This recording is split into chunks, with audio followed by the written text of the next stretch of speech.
You are looking at Julian's pronunciation guide, where we look at how to pronounce better some of the most mispronounced words in the world, like this other curious word. But how do you say what you're looking for today?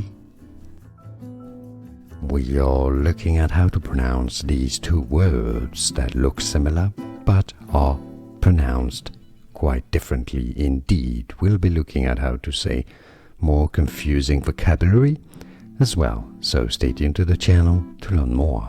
The top word is the animal, the reptile, called snake. So obviously the A here has an A sound.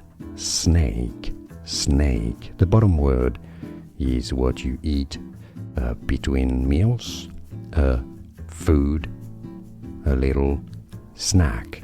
Snack, so you have to open your mouth quite thoroughly for that one. Ah sound.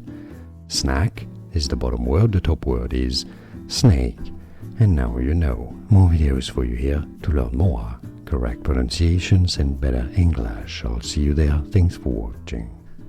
Here are more videos on how to pronounce more confusing words and names too many mispronounced. Like this video if you found it useful. I appreciate your support. I'll see you soon and thanks for watching.